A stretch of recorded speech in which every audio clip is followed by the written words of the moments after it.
एक ऐसा महायोगी जो खुद को भिखारी कहता था, जिसके एक हाथ में ताड़ का पंखा था और दूसरे में मिट्टी का कटोरा।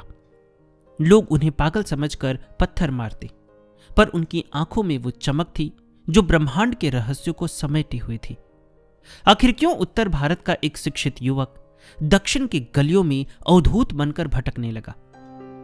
आइए जानते हैं तिरुवन्नामलाई के भगवान योगी राम सूरत कुमार की वो अनकही कहानी, जिसे सुनकर आपका जीवन और ईश्वर को देखने का नजरिया बदल जाएगा। योगी राम सूरत कुमार जी की श्री चरणों में अनंत कोटि प्रणाम कर मैं उनकी जीवनी शुरू करता हूं।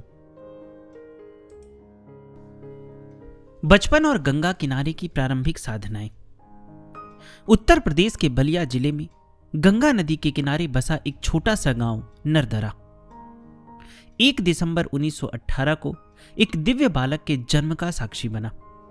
माता पिता श्रद्धालु भूमिहार ब्राह्मण थे और उनके इस पुत्र राम सूरत कुंवर बाद में राम सूरत कुमार कहलाए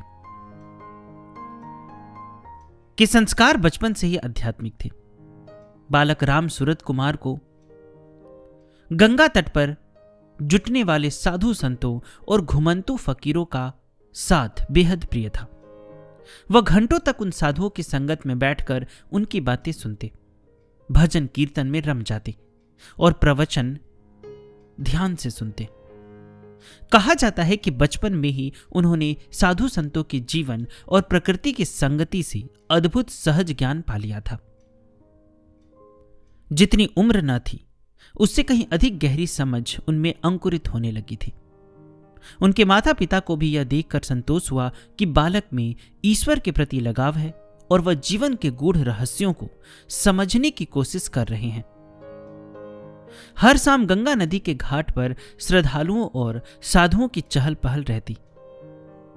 नन्हा राम सूरत कुमार कई बार साधुओं के साथ बैठकर भजन गाता या उन्हें अपना सूखा रोटी का टुकड़ा भी बांट देता।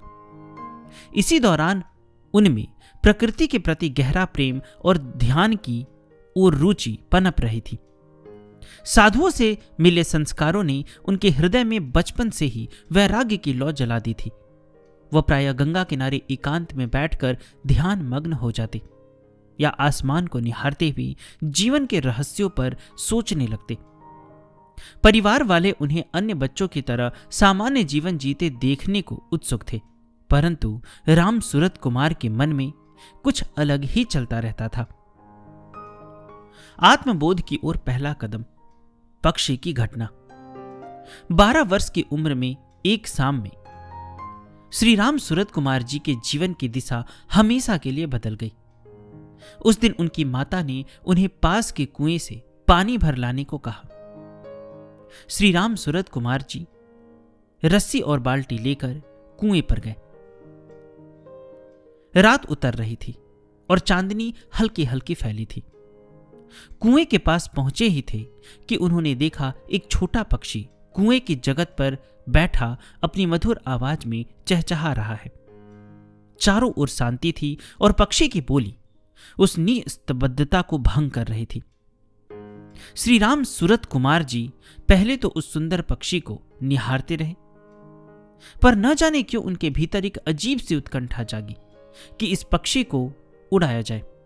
उन्होंने खेल खेल में पक्षी को डराने के लिए बाल्टी में भरा पानी उछाल दिया।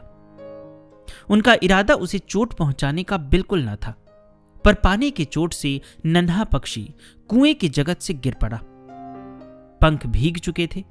पक्षी तड़प कर जमीन पर गिरा और कुछ क्षणों में निष्प्राण हो गया। यह देखते ही राम सूरत कुमार जी सन्न रह गए। उनके हाथ पैर कांपने लगे। यह मैंने क्या कर दिया? वह तुरंत उस छोटे निर्जीव शरीर को दोनों हाथों में उठाकर हिलाने लगे। पक्षी का शरीर अभी गर्म था। उसने अभी अभी प्राण त्यागे थे। श्री राम सूरत कुमार ने घबराकर उसे अपने हाथों की गर्माहट देने की कोशिश की। उसकी बंद चोंच में कुएं का पानी डालने लगे, शायद कुछ जीवन लौट आए। उन्होंने आंखें बंद करके प्रार्थना की, गंगा मैया, मैं आपसे विनती करता हूं, इस पक्षी को जीवित कर दो लेकिन कुछ नहीं हुआ। पक्षी मर चुका था। उनके बाल मन पर यह पहला आघात था जिसमें उन्होंने एक सुंदर जीव को अपनी ही क्रिया से मरते देखा था। श्री राम सूरत कुमार का हृदय ग्लानि और दुख से फटने लगा। क्यों इस नन्हे पक्षी की मृत्यु मेरे ही हाथों हुई? इसकी सुंदर चहकती जिंदगी पल में कहां खो गई? वह सोचने लगे। पक्षी के पंख तो अब भी थे, पर उनमें उड़ने की शक्ति क्यों नहीं रही? उसमें अभी कुछ था जो निकल गया। क्या उसे वापस नहीं लाया जा सकता? जीवन किस चीज से बना है और मृत्यु क्यों आती है? इस तरह के असंख्य प्रश्न उस बालक के कोमल मन में उमड़ने लगे, पर किसी का उत्तर नहीं मिला। उन्होंने भारी मन से उस पक्षी के निर्जीव शरीर को आखिरी बार सहलाया और फिर मां गंगा को समर्पित करने का निश्चय किया।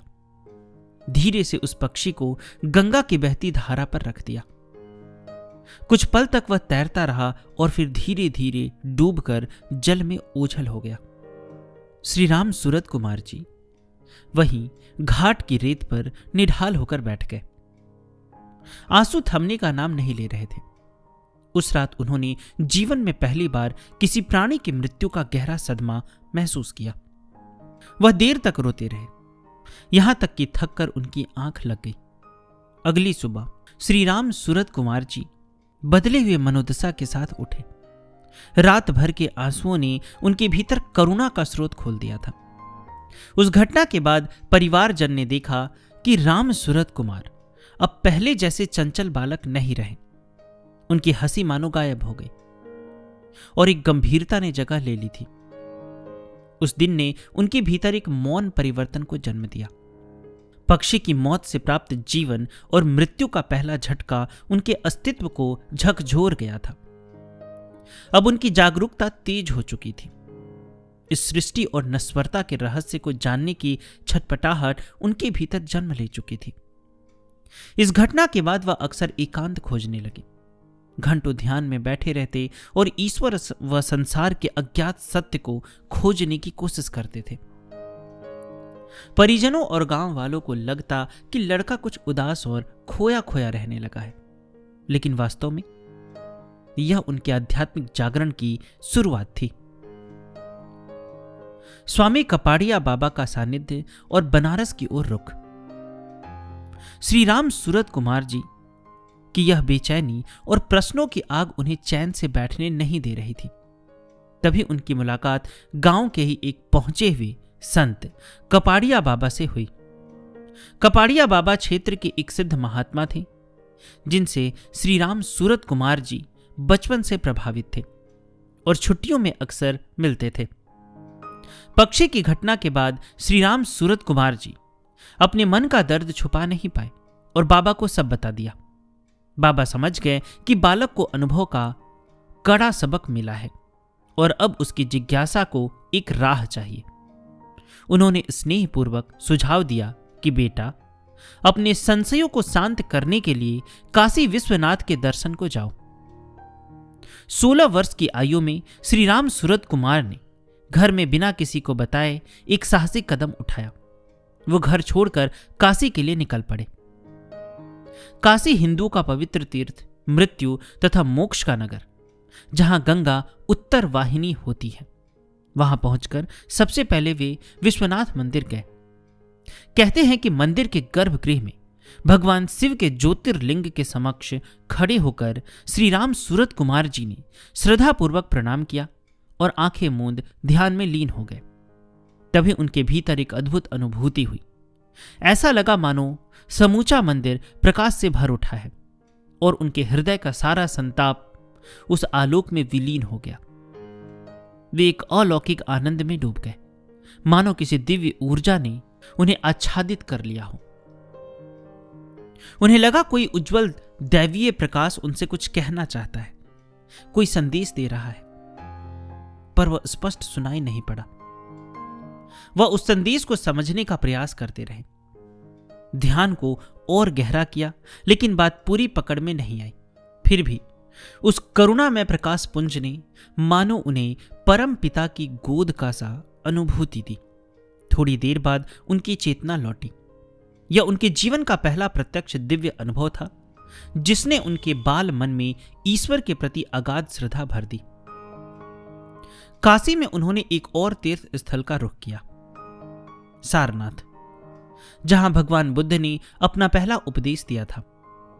वहां पुरातन स्तूप के निकट खड़े होकर उन्होंने गहरी शांति का अनुभव किया, मानो सहस्रों वर्ष पूर्व गूंजी बुद्ध की वाणी को अपने भीतर प्रतिध्वनित होते सुन रहे हो। इन्हीं दिनों कपाड़िया बाबा स्वयं काशी आए हुए थे। बाबा ने स्नेह से श्री राम सूरत कुमार जी का हाथ अपने हाथों में लिया और कहा, बेटा, एक दिन तुम्हारे इसी हाथ में मुझसे भी ज्यादा शक्ति होगी।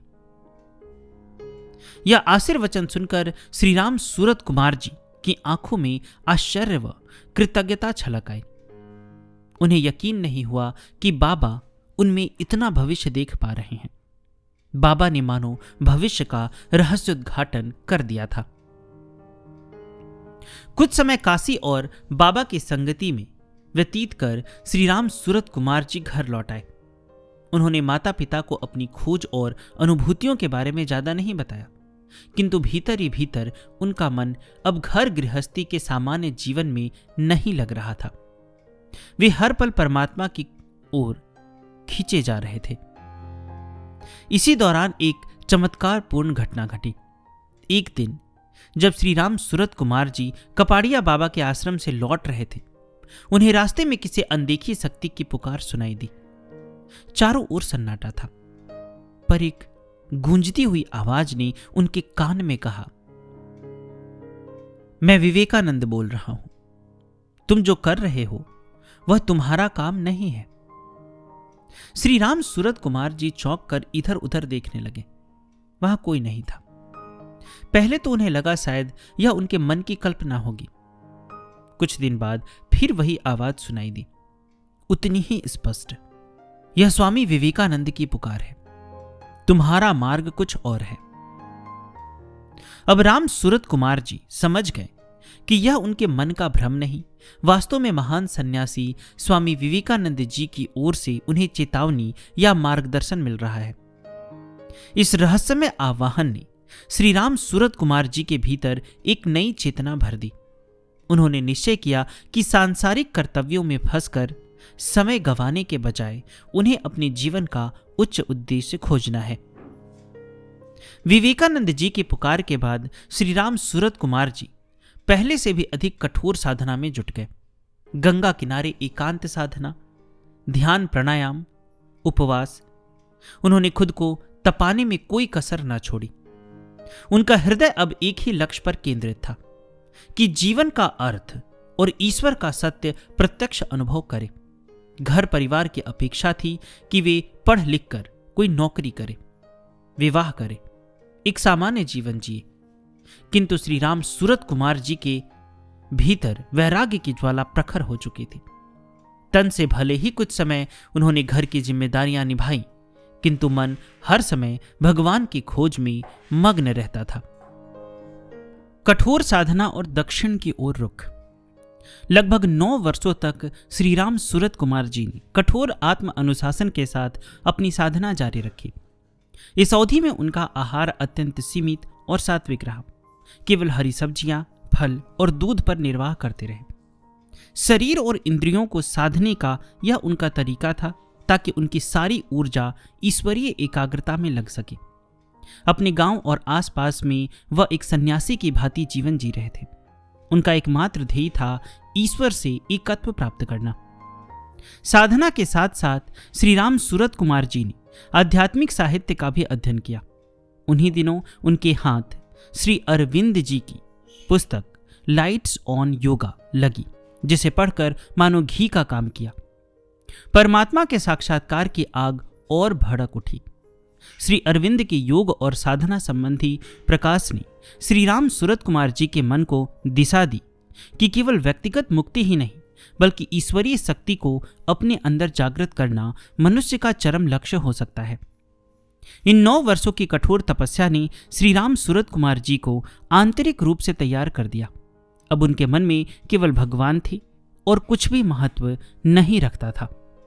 इस अंतरात्मा में कुछ पारिवारिक दबावों के चलते उनका विवाह भी हुआ और थोड़े समय के लिए वे एक सामान्य गृहस्थ की भूमिका में आए। लेकिन शीघ्र ही स्पष्ट हो गया कि संसार की ये बंधन उनकी आत्मा को बांध नहीं सकते। उनकी पत्नी और परिवार समझ गए थे कि श्री राम सूरत कुमार जी का मन सांसारिक जीवन में नहीं टिक रहा। अंततः परिवार ने भारी दिल से उन्हें सन्यासी सा जीवन अपनाने की छूट दे दी। श्री राम सूरत कुमार जी एक नौकरी पर भी लगे, किंतु वहां भी उनका मन नहीं रमा और जल्दी ही उसे छोड़ दिया। उनका हृदय निरंतर पुकार रहा था कि अब दक्षिण की ओर जाकर अपने पूज्य महापुरुषों से मार्गदर्शन लिया जाए।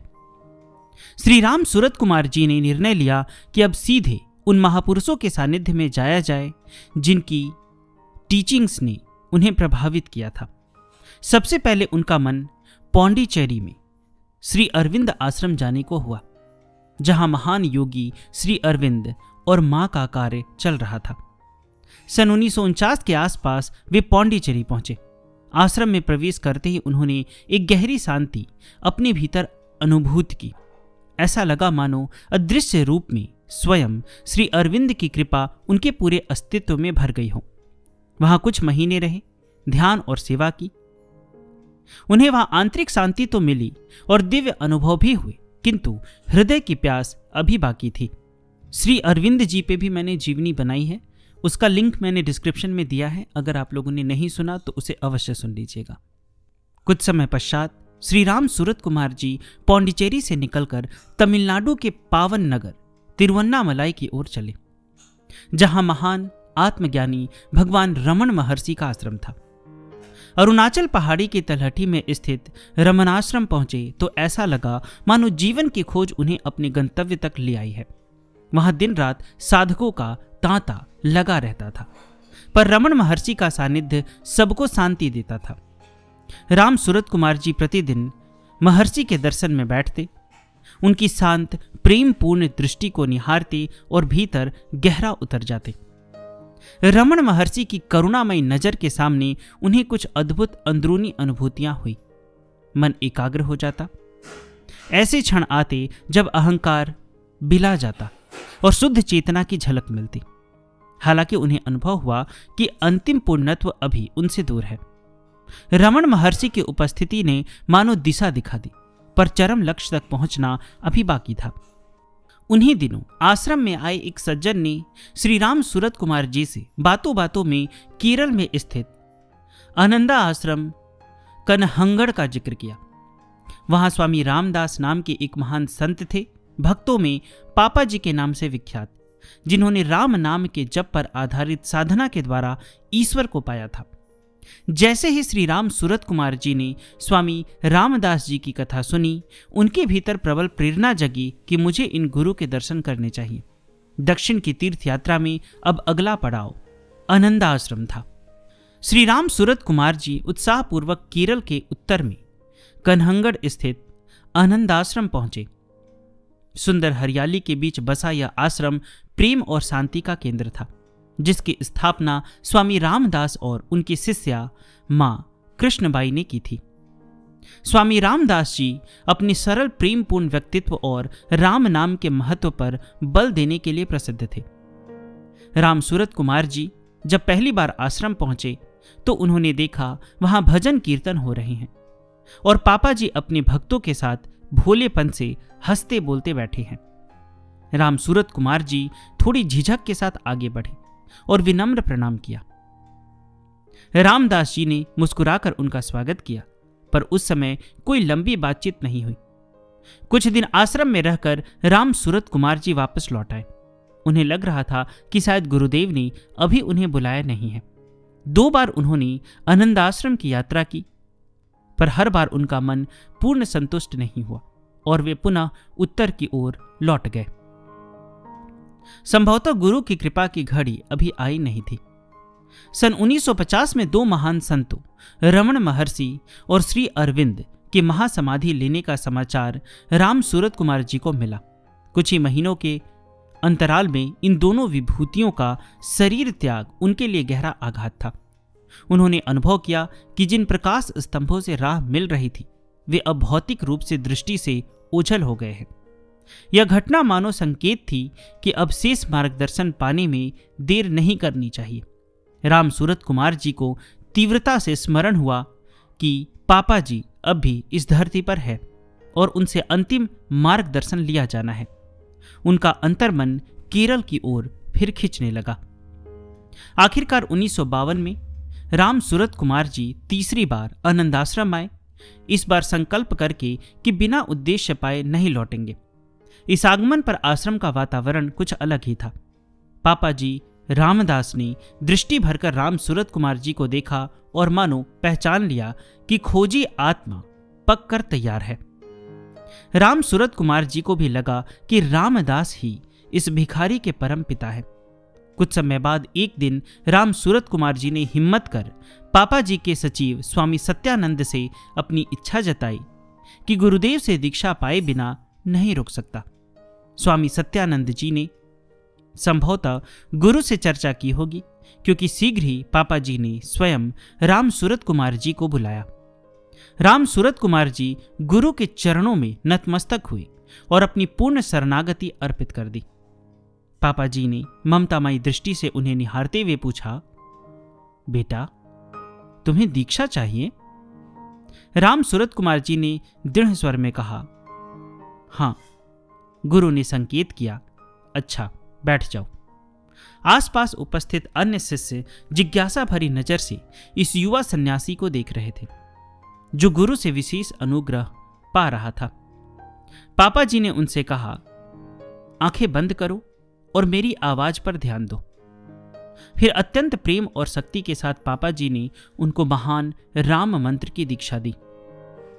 ओम श्री राम जय जय राम,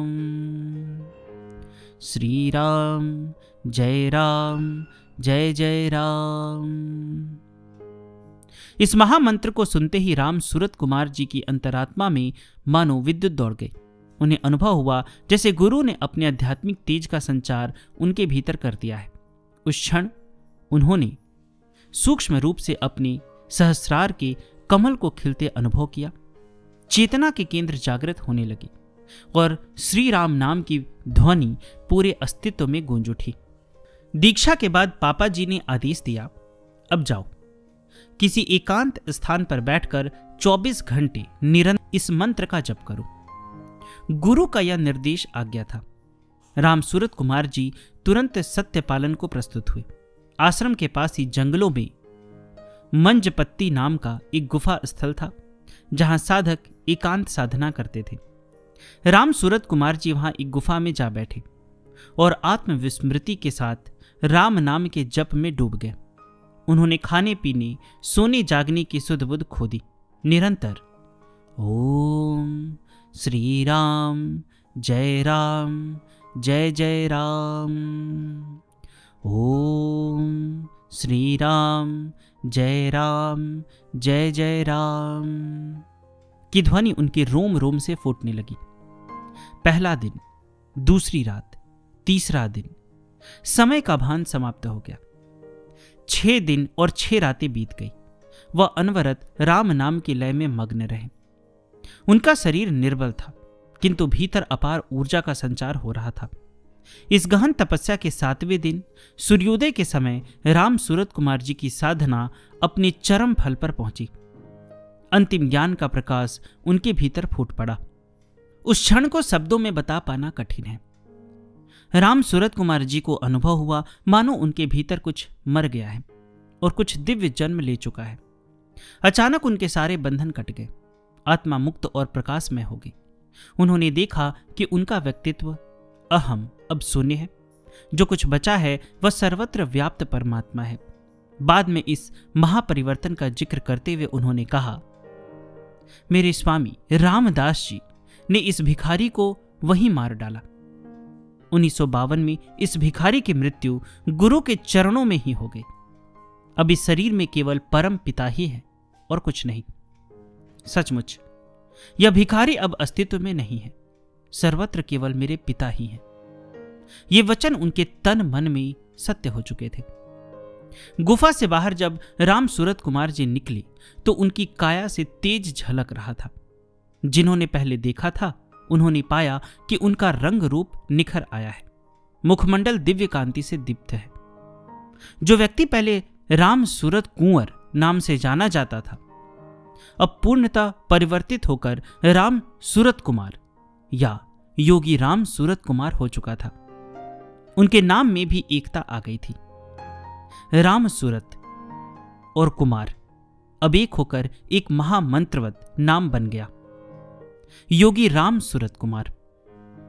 इस नाम परिवर्तन के पीछे भी एक रहस्य था। किसी ने वह नाम कैसे दिया यह स्पष्ट नहीं, पर स्वयं योगी जी कहा करते थे, यह योगी राम सूरत कुमार नाम इस भिखारी का नहीं है, यह पिता का दिया हुआ नाम है। मेरे पिता ने इस नाम में अपनी पूरी शक्ति उड़ेल दी थी। जो भी इस नाम का स्मरण करेगा, मेरे पिता उसकी रक्षा के लिए तत्क्षण आ जाएंगे। आनंदाश्रम में सभी को आभास हो गया कि राम सूरत कुमार जी को परम सिद्धि मिल चुकी है। पापा जी रामदास ने मुस्कुराकर अपने इस आत्मपुत्र को देखा। उन्होंने बहुत प्रेम से कहा, अब तुम्हारा काम संसार में लोगों की भलाई करना है। जैसे श्री राम कृष्ण ने अपने शिष्य विवेकानंद को समाधि में लीन रहने नहीं दिया था, वैसे ही पापा जी ने राम सूरत कुमार जी को संकेत दिया कि अब तुम निरंतर समाधि में न रहकर ईश्वर के उपकरण बनकर जगत में जाओ। उन्होंने राम सूरत कुमार जी से कहा कि आश्रम छोड़कर निकल पड़ो और परम पिता तुम्हें जहां ले जाए वहां जाओ। जाने से पहले पापा जी ने पूछा, बेटा कहां जाओगे? राम सूरत कुमार जी के मुंह से सहसा निकला, तिरुवन्नामलाई जाऊंगा स्वामी। गुरु ने आशीर्वाद दिया, परमात्मा तुम्हारे साथ है। इस प्रकार राम सूरत कुमार जी को परम दीक्षा और जीवन की दिशा मिल चुकी थी, जिसे वे अधूरा महसूस करते थे। उन्होंने गुरु चरणों में अंतिम प्रणाम किया और एक नया जन्म पाकर वहां से विदा ली। गुरु की आज्ञा पाकर योगी राम सूरत कुमार जी ने एक कौतुक भरा जीवन अपना लिया। अब वे न कहीं टिके न किसी एक स्थान के होकर रहे। स्वयं को भिखारी कहने वाली इस योगी ने पूरे भारतवर्ष में एक फकीर की तरह भ्रमण शुरू कर दिया, मानो एक पवन पक्षी बन गए हो। 1952 से अगले 7 वर्षों तक उन्होंने सुदूर दक्षिण के कन्याकुमारी से लेकर उत्तरी हिमालय की पर्वत श्रेणियों तक की पदयात्रा की। कोई ठिकाना नहीं, कोई संग साथ नहीं, बस ईश्वर के सहारे राम नाम की माला जपते अलमस्त फकीर की तरह घूमते रहे। उन्होंने शरीर की सुध-बुध छोड़ दी थी। उन्हें जहां रात होती वहीं किसी मंदिर के बरामदे या पेड़ के नीचे सो जाते। भोजन भी भीख मांगकर जो मिल जाए वही प्रसाद समझकर ग्रहण कर लेते। उनके फटे पुराने कपड़ों और बढ़ी दाढ़ी मूछ वाले रूप को देखकर साधारण लोग उन्हें पागल भिखारी समझ लेते, पर योगी हर अपमान को भगवान की लीला मानकर मुस्कुराकर सह लेते थे। भूख प्यास, धूप बरसात, सर्दी गर्मी, इन कष्टों को उन्होंने ईश्वरीय परीक्षा या खेल की तरह अंगीकार कर लिया था। एक अनूठी मस्ती में वह कभी सड़क किनारे नाच उठते, कभी जय राम पुकारते हुए आगे बढ़ जाते। उनके लिए जीवन का प्रत्येक क्षण परमात्मा की इच्छा के प्रति समर्पण बन चुका था। इन वर्षों में कई रोचक घटनाएं घटी। लोग बताते हैं कि कभी वो गहन जंगलों में हफ्तों एकांत बिताते, तो कभी अचानक किसी तीर्थ स्थान पर दिख जाते। हिमालय की गुफाएं उन्हें अपनी ओर बुलाती रही। वहीं दक्षिण भारत के गांव शहरों में भी वे घूमे। इस दौरान जो भी उनसे मिला उसकी दृष्टि में या तो वो एक पागल भिखारी थे या एक रहस्यमय सिद्ध पुरुष। योगी जी ने हर किसी के साथ समान व्यवहार किया। बच्चे पत्थर मार दे या कोई रोटी दे दे, दोनों ही स्थितियों में राम जय राम कहते हुए आगे बढ़ जाते। एक बार तीव्र वर्षा में वे पूरी तरह भीग चुके थे और किसी ने पूछा, आप भीग रहे हैं? तो वे खिलखिलाकर बोले, पिता नहला रहे हैं।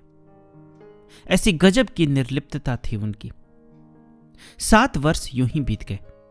1959 में अंततः योगी राम सूरत कुमार जी का अनगढ़ सफर उन्हें दोबारा तिरुवन्नामलाई ले आया।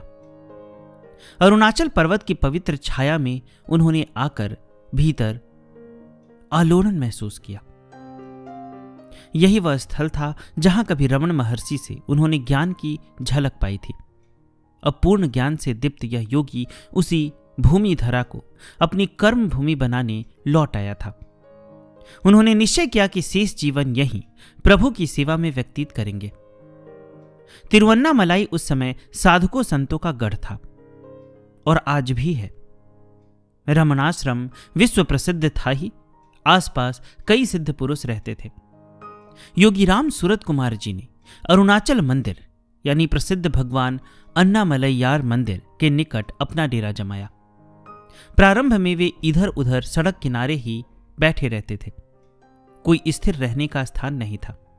कभी रेलवे स्टेशन के पास पुराने पुन्नई के पेड़ तले वे दिन भर पालथी मारकर बैठते और ओम श्री राम जय जय राम का जप करते रहते।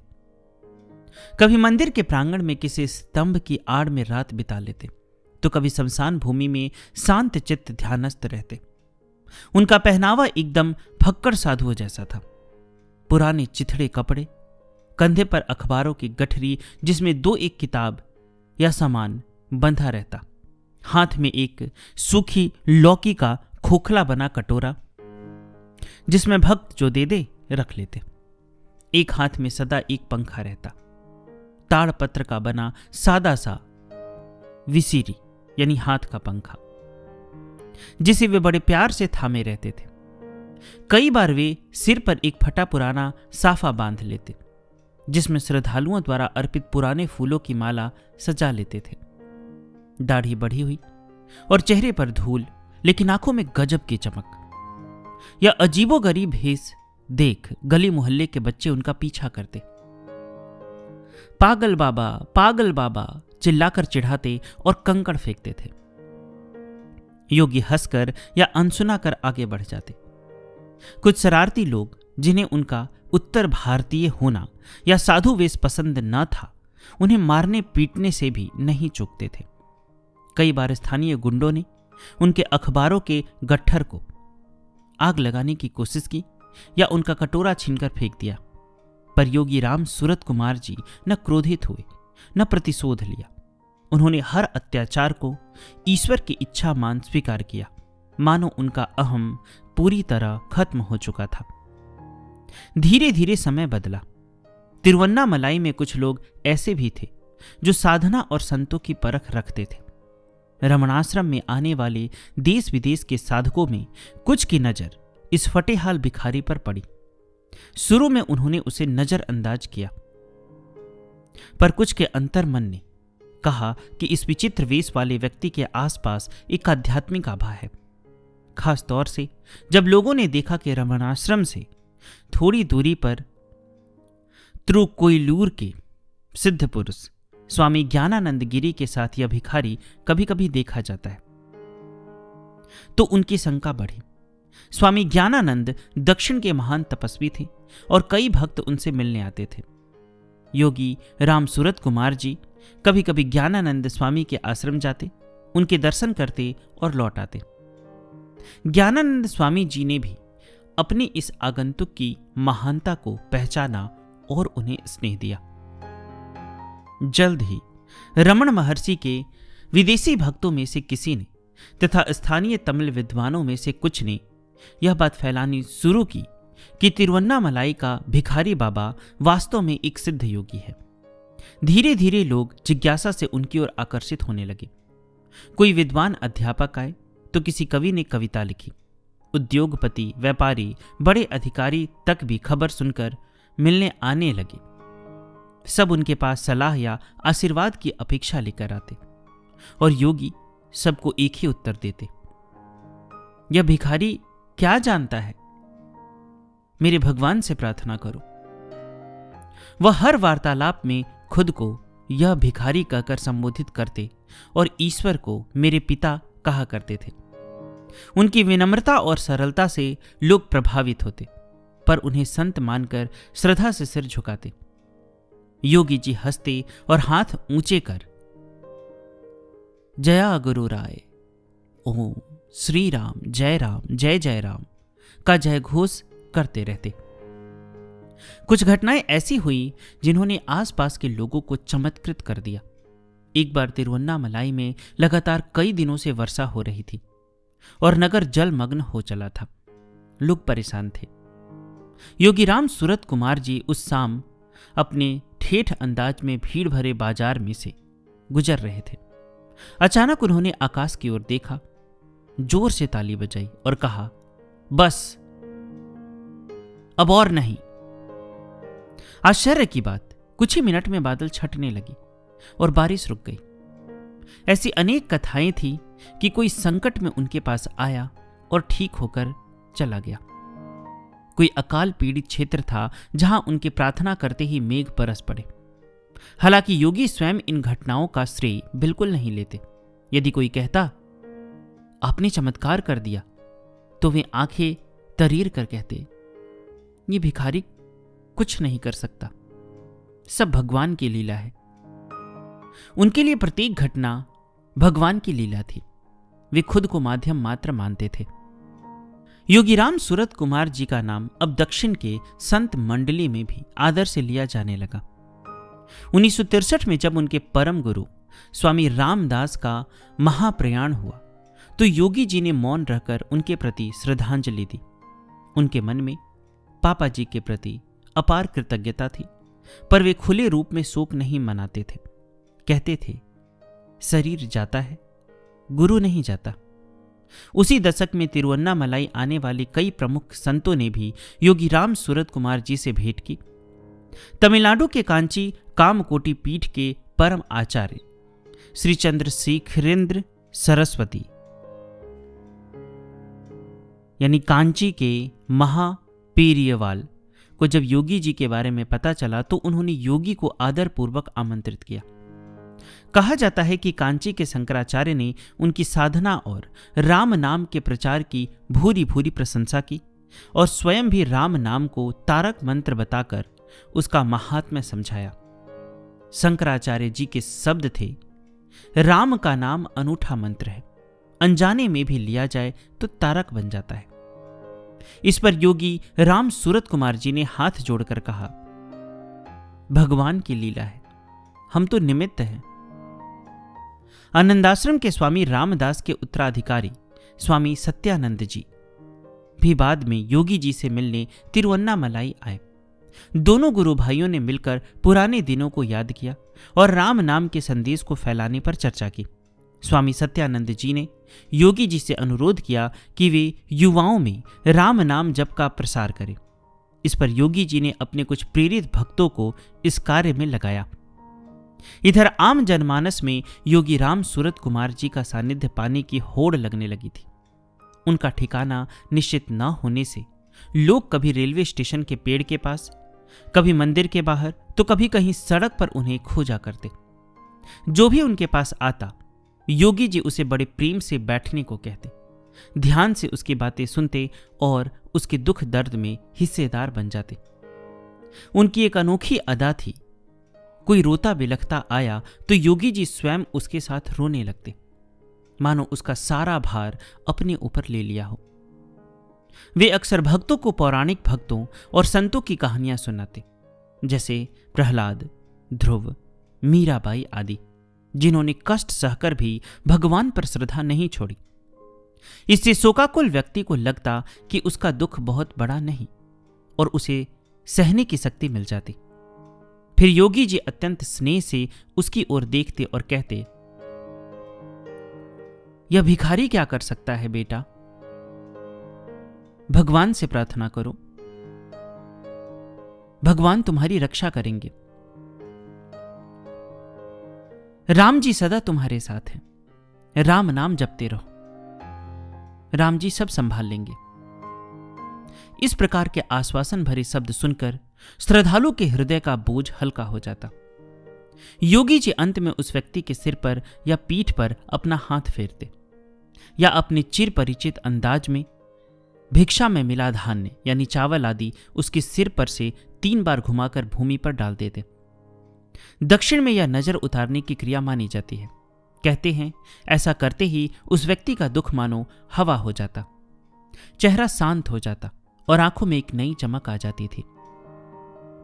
हजारों लोग इस तरह उनके पास से ढाढ़स बंधाकर लौटे और उनका जीवन दिशा प्राप्त हुआ।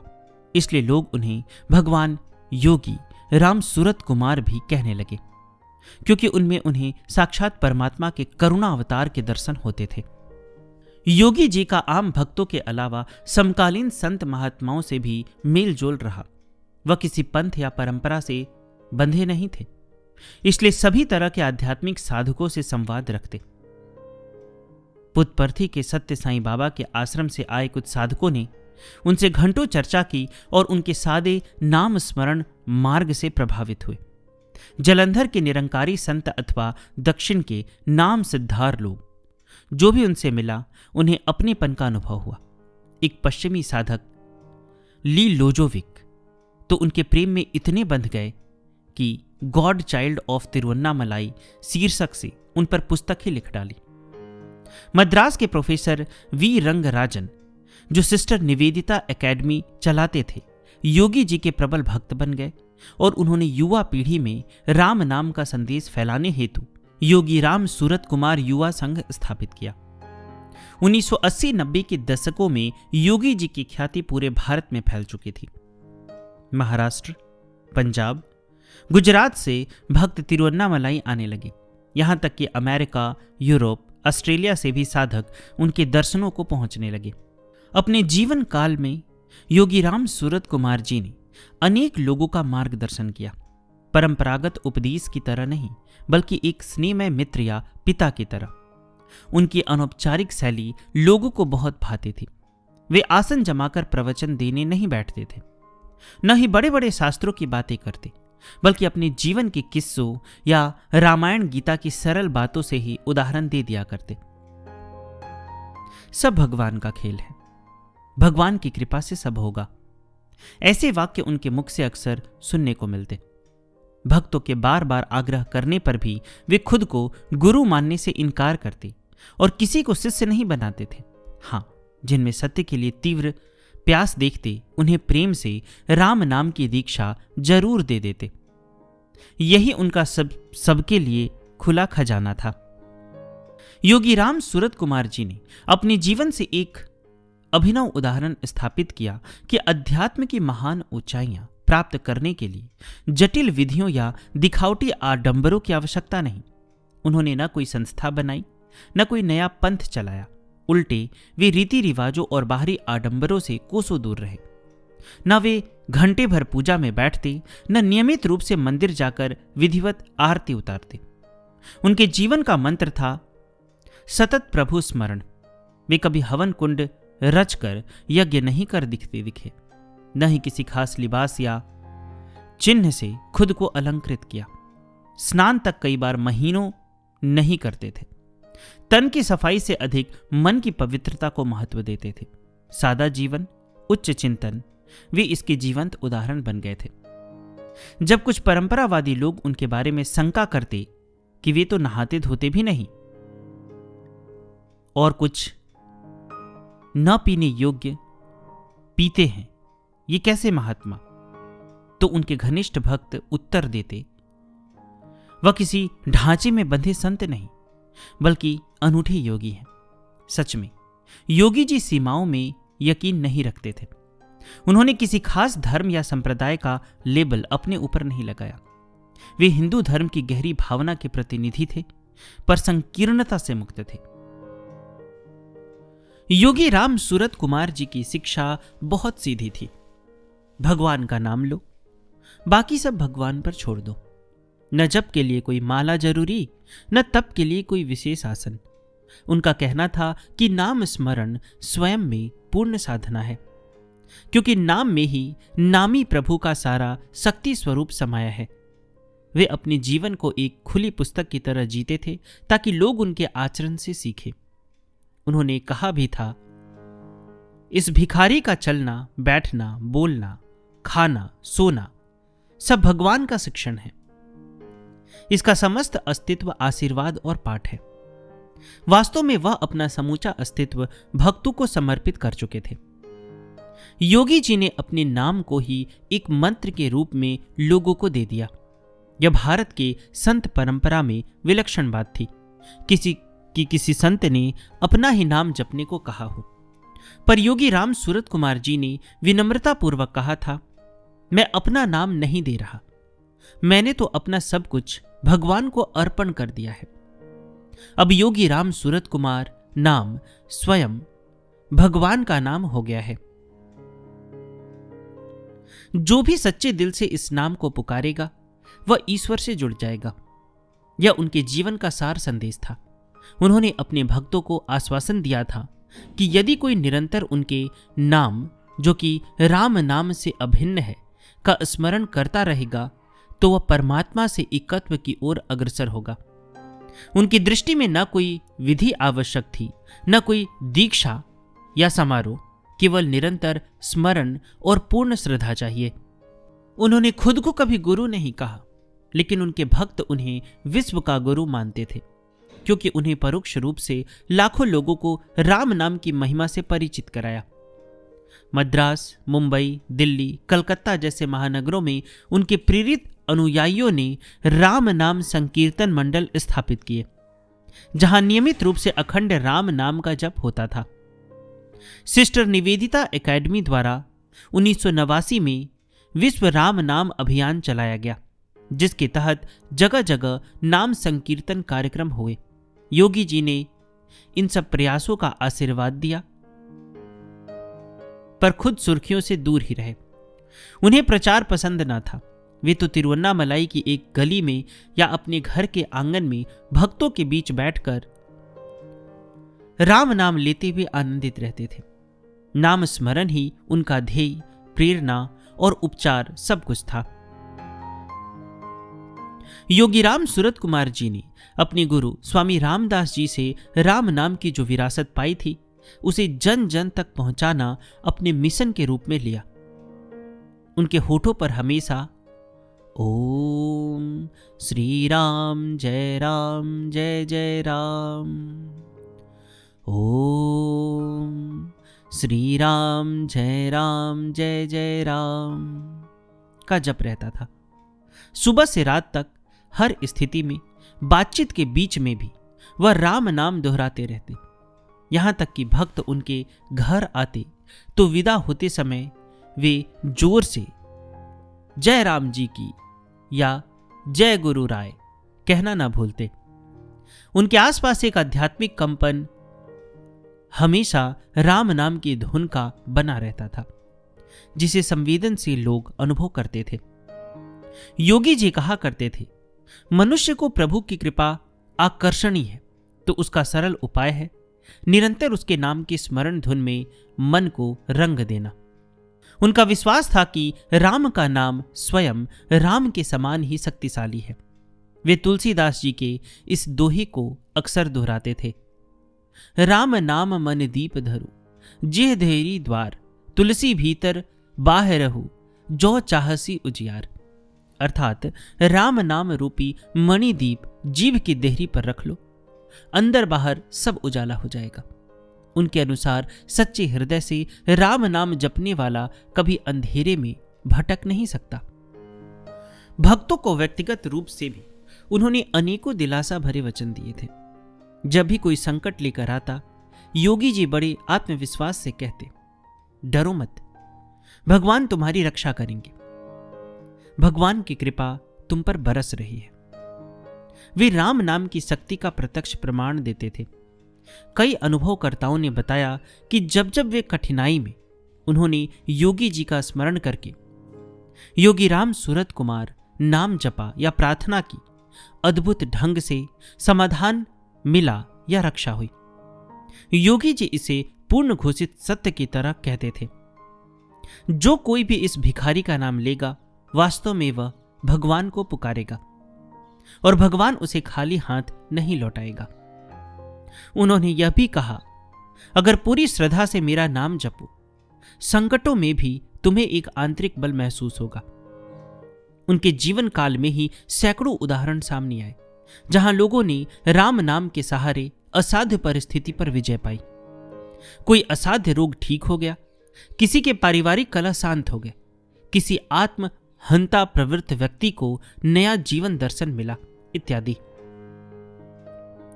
योगीराम सूरत कुमार जी अक्सर समझाते थे कि वह कोई चमत्कार नहीं करते, यह सब राम नाम की महिमा और भगवान की अनुकंपा है। एक बार एक भक्त ने जिज्ञासा से पूछा कि बाबा, आपका नाम जपने से ही लोगों के कष्ट दूर हो जाते हैं, ऐसा क्यों? योगी जी ने हंसते हुए उत्तर दिया, क्योंकि मेरे भगवान ने इस नाम को अपने प्रकाश से भर दिया है। योगीराम सूरत कुमार नाम सुनते ही भगवान दौड़े चले आते हैं भक्त की मदद करने।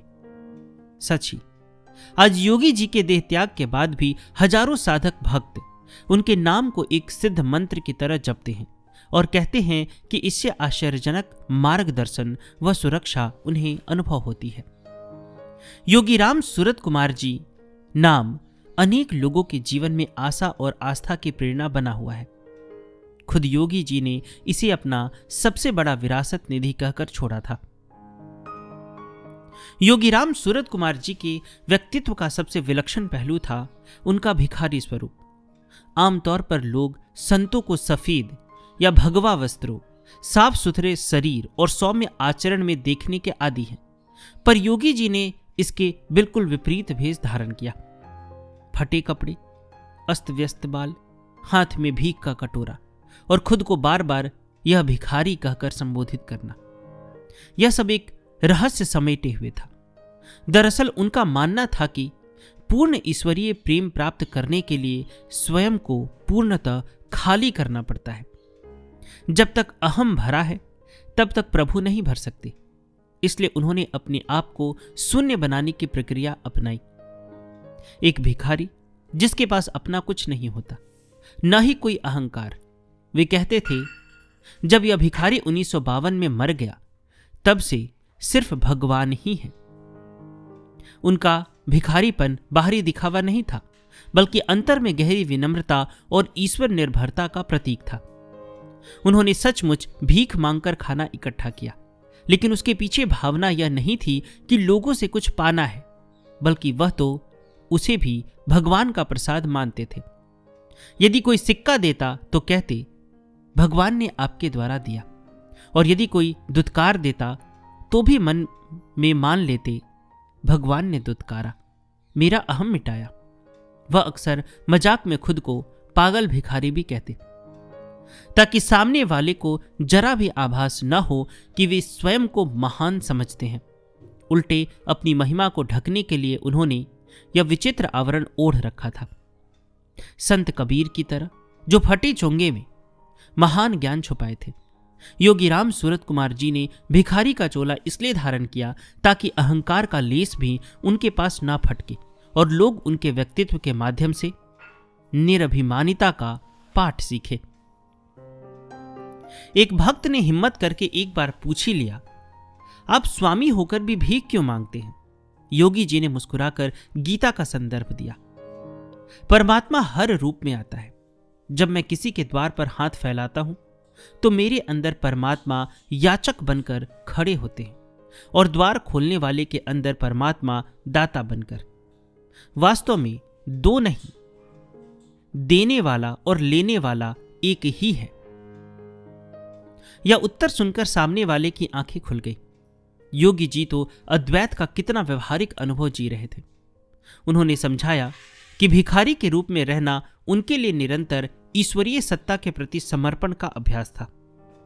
न अपना घर, न धन, न ठिकाना, प्रति क्षण ईश्वर पर आश्रित। इसके अतिरिक्त उनका मानना था कि गुरुओं की भीड़ में पहचान से बचने का यह उत्तम मार्ग था। अगर वो चमत्कारी बाबा बनकर बैठे रहते तो भीड़ और चीजें शायद उनके उद्देश्य में बाधा डालती। इसलिए उन्होंने कपड़ों से, व्यवहार से, बोली से, हर प्रकार से एक साधारण या कभी कभी विक्षिप्त जैसे लगने वाले व्यक्ति का आवरण बना लिया। लेकिन जो श्रद्धा की आंख रखते, वे भीतर झांककर उस आवरण के पीछे के दिव्य प्रकाश को पहचान लेते थे। योगी जी ने खुद कहा था, भगवान ने मुझे भिखारी रूप इसलिए दिया ताकि मैं गुमनाम रह सकूं और अपना काम यानी भगवत भक्ति का प्रचार खामोशी से कर सकूं। उनके कुछ निकटस्थ भक्तों का तो यहां तक कहना था कि योगी जी अवधूत अवस्था में थे, जो सामाजिक बंधनों और संकोचों से परे होता है। चाहे फटे कपड़े पहने या गंदे रहें, उस ज्योति पुंज को कोई मैल नहीं छू सकती थी। सच में उनका भिखारी रूप एक पहेली था, जिसके द्वारा वे दुनियादारी और संतई दोनों से ऊपर उठ चुके थे। भीख मांगता योगी रूप में उन्होंने जगत को कई गहरे संदेश दिए। पहला, नम्रता और दीनता का। बड़ा से बड़ा आत्मज्ञानी भी खुद को दीनहीन माने तो कोई भी अहंकार उसे छू नहीं सकता। दूसरा, विश्वास का। एक भिखारी हर दिन विश्वास रखता है कि उसे रोटी मिल जाएगी। वैसे ही भक्त परमात्मा पर अटल विश्वास रखे तो उसकी हर आवश्यकता पूर्ण होगी। तीसरा, समानता का। जब वे भिक्षा मांगते थे तो अमीर गरीब सबके द्वार पर जाते थे, मानो कहते हो कि परमात्मा सबके भीतर है और सब में मुझे वही भगवान दिखते हैं। इस तरह उनका पूरा जीवन ही शिक्षा था। 1970 के दशक तक योगीराम सूरत कुमार जी तिरुवन्नामलाई के एक जानी मानी हस्ती बन चुके थे। लोग उन्हें प्यार से विश्वरी स्वामी यानी हाथ पंखा वाला स्वामी कहने लगे थे। लगभग 14 वर्षों तक यानी 1959 से 1973 तक उन्होंने तिरुवन्नामलाई की गलियों, मंदिर प्रांगण और खुले स्थानों में रहकर अपनी आध्यात्मिक सेवा जारी रखी। उनके लिए पूरा नगर ही आश्रम था। वे सुबह से रात तक कहीं भी बैठ जाते और अपनी भगवान के काम में जुटे रहते, यानी राम नाम का जप और जरूरतमंद आत्माओं को संभालना। समय बीतने के साथ उनके भक्तों ने महसूस किया कि योगी जी का शरीर अब उतना सक्षम नहीं रहा। दिन भर धूप में, रातें खुले में गुजारने के कारण उनका स्वास्थ्य प्रभावित होने लगा था। साथ ही उनके उत्तर भारतीय होने के कारण स्थानीय कुछ असामाजिक तत्वों द्वारा उत्पीड़न की घटनाएं भी बढ़ रही थी। भक्त यह सब देखकर व्यथित थे। उन्होंने गुरु से प्रार्थना की कि कृपा कर एक ढका हुआ घर स्वीकार कर ले, जहां कम से कम रात में आराम कर सके और सुरक्षित रह सके। पहले पहल योगी जी टालते रहे। उन्हें स्थिर निवास की कोई लालसा न थी, किंतु अंततः भक्तों के हठ के आगे झुके। 1976 में भक्तों के एक समूह ने मिलकर तिरुवन्नामलाई के ही सन्निधि स्ट्रीट पर एक छोटा सा घर खरीद लिया और योगी जी से विनती की कि वहां चलकर रहें। काफी मनुहारे के बाद योगी जी मान गए। 1977 में उन्होंने वह घर स्थायी निवास के रूप में स्वीकार कर लिया। इस घर में रहते हुए भी उनका जीवन पहले जैसा सरल रहा। न कोई लग्जरी, न व्यक्तिगत संपत्ति, बस छत सिर पर आ गई और एक कमरे में आसन मिल गया। सन्निधि स्ट्रीट का वह घर शीघ्र ही भक्तों के तीर्थ समान बन गया। देश भर से शिष्य वहां आने लगे। अंदर छोटे से कमरे में योगी जी जमीन पर चटाई बिछाकर बैठते। चारों तरफ भक्त भरे रहते। कोई पद्मासन लगाए, कोई दीवार के सहारे। धूप और अगरबत्ती की सुगंध, कोने में राम नाम की धुन और बीच में योगी जी अपने करिश्माई हंसी बिखेरते हुए कभी किसी से बातें करते, कभी आंख मूंद कर जय राम जी की जपने लगते। लगभग 17 वर्षों तक यानी 1977 से 1994 तक छोटा सा घर उनके सत्संग भवन के रूप में सेवा करता रहा। इन वर्षों में योगी जी ने अनेकों महत्वपूर्ण घटनाक्रम देखे। 1982 में पहली बार उनके परिवार के लोग, पत्नी और पुत्र उनसे मिलने आए। 25 साल बाद योगी जी ने उन्हें गले लगाया, सभी परिचितों से मिलवाया और कहा कि पारिवारिक संबंध तो भगवान की लीला है। असल में सब जीव पिता के ही बच्चे हैं। उनके पुत्र अमिताभ कुंवर ने भी पिता के त्याग और महिमा को समझकर उन्हें पूर्णतः ईश्वरनिष्ठ मान सम्मान दिया। 1989 में स्वामी रामदास की शिष्या मां कृष्णबाई का महासमाधि होना योगी जी के लिए एक भावुक पल था। उन्होंने कहा, माँ ने संसार में प्रेम और नाम का जो बीज बोया था उसे फलते फूलते देख हम धन्य हैं। उसी वर्ष उन्होंने प्रोफेसर रंगराजन के नेतृत्व में विश्व राम नाम यज्ञ आंदोलन को भी अपना आशीर्वाद दिया, जिसके तहत मुंबई, पुणे, मद्रास इत्यादि स्थानों पर अखंड राम नाम जप के कार्यक्रम हुए। 1 दिसंबर 1994 को योगी जी का 76वां जन्म दिवस बड़े धूमधाम से मनाया गया। देश विदेश से सैकड़ों श्रद्धालु तिरुवन्नामलाई आए और 24 घंटे के अखंड राम नाम संकीर्तन का आयोजन हुआ। योगी जी ने उस उत्सव में स्वयं भाग लिया और सभी का आशीर्वाद दिया। धीरे धीरे बढ़ती आयु और कठोर जीवन शैली का असर उनके स्वास्थ्य पर पड़ने लगा। 1990 के दशक के प्रारंभ में ही उन्हें शारीरिक कष्ट रहने लगा। शायद फेफड़ों की पुरानी समस्या उभर आई थी। 1993 तक आते आते योगी जी काफी दुर्बल दिखने लगे थे। वे अब लंबी कतार में सबसे मिल नहीं पाते थे, जल्दी थक जाते थे। भक्तों ने आग्रह किया कि अब एक बड़े आश्रम या सुविधाजनक स्थान की आवश्यकता है जहां उनकी देखभाल हो सके और अधिक संख्या में लोग दर्शन कर सके। प्रारंभ में योगी जी को आश्रम बनाने का विचार पसंद न था। वे सादा जीवन चाहते थे, किंतु अब उन्होंने अपनी जीवन अवधि को भांप लिया था और भक्तों की सुविधा हेतु अंततः सहमति दे दी। 1994 में तिरुवन्नामलाई में योगी राम सूरत कुमार आश्रम के निर्माण का कार्य प्रारंभ हुआ। शहर के बाहरी इलाके में अरुणाचल पहाड़ी की पृष्ठभूमि में कई एकड़ भूमि पर आश्रम की भव्य योजना बनी। स्वयं योगी जी ने वास्तु संबंधी कई मार्गदर्शन दिए, कहां सभा भवन बनेगा, कहां राम नाम कक्ष इत्यादि। वे मजाक में कहते, इस भिखारी को इमारतों का क्या पता, भगवान ही इंजीनियर को दिशा दे रहा है। निर्माण की देखरेख एक भक्त इंजीनियर मणि कर रहे थे। आश्चर्य की बात, एक बार आश्रम भवन के ढांचे में तकनीकी समस्या आई तो योगी जी ने मणि को एक विशिष्ट उपाय बताया जो सिद्ध हुआ। मणि हैरान थे कि एक साधु को भवन निर्माण के इतने पेचीदा बिंदु कैसे पता। योगी जी ने हंसकर कहा, क्या करें, भगवान हर चीज में है, पत्थर गारे में भी। सचमुच भक्तों ने अनुभव किया कि योगी जी व्यापक चेतना के कारण असाधारण बातें जानते थे। आश्रम का मुख्य भवन पूर्ण होने से पहले ही योगी जी का स्वास्थ्य बहुत गिर गया। 1996-97 में उन्हें अस्थमा और अन्य शारीरिक कष्ट बढ़े। तब तक आश्रम परिसर में एक बंगला, जिसे सुदामा हाउस कहा गया, तैयार हो चुका था। 1999 के आसपास योगी जी सन्निधि स्ट्रीट का पुराना घर छोड़कर आश्रम स्थित सुदामा भवन में रहने आ गए। वहीं उनका नियमित इलाज और सेवा शुश्रूषा होने लगी। अब वे सार्वजनिक दर्शन बहुत कम दे पाते, अधिक समय सैया पर ही रहते। फिर भी कभी कभी कमजोर हालत में भी पलंग से उठकर आश्रम प्रांगण में आ जाते और कुछ पल के लिए उमड़े भक्तों को दर्शन देते। फरवरी 2001 की शुरुआत में योगी जी ने बेहद क्षीण आवाज में अपने निकटस्थ शिष्यों से कहा था, पिता बुला रहे हैं, यह देह और अधिक दिन नहीं चलेगी। आश्रम का कार्य पूरा हो चुका है, अब इसे भक्तों को संभालना है। शिष्यों ने रोते हुए कहा, स्वामी, हमें छोड़कर क्यों जाते हो?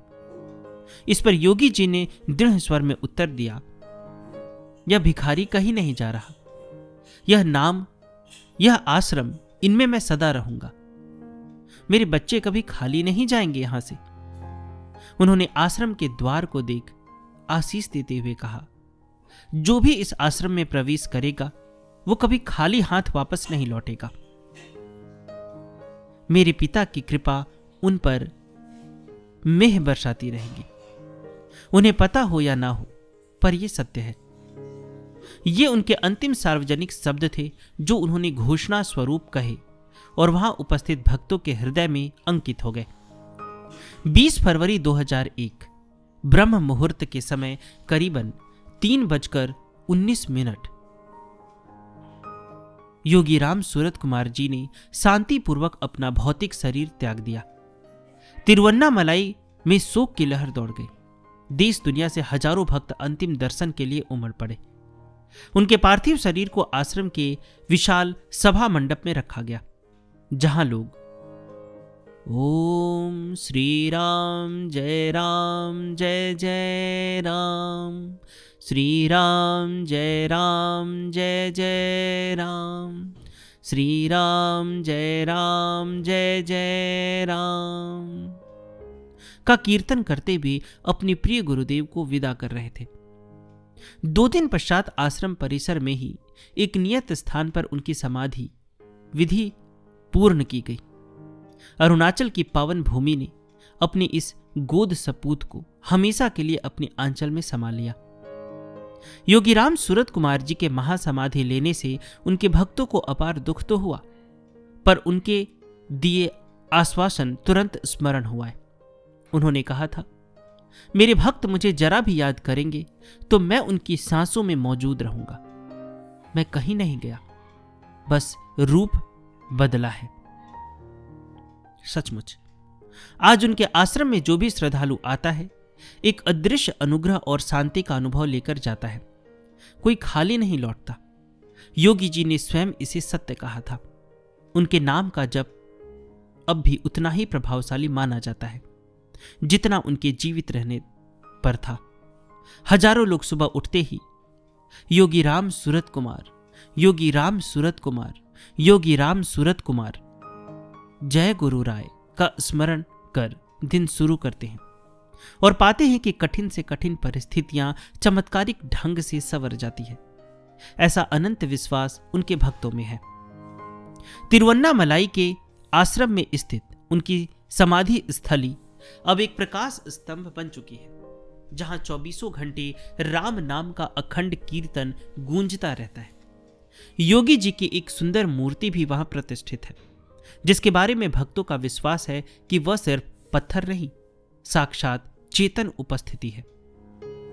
स्वयं योगी जी ने एक बार कहा था, यदि मेरी कोई मूर्ति बनाओ तो जानना कि मैं उसमें प्राण बसाऊंगा। आज भक्त उस मूर्ति को प्रणाम करते हैं और मानो उनके प्रिय भीख मांगने वाले योगी मुस्कुराकर आशीर्वाद दे देते हैं।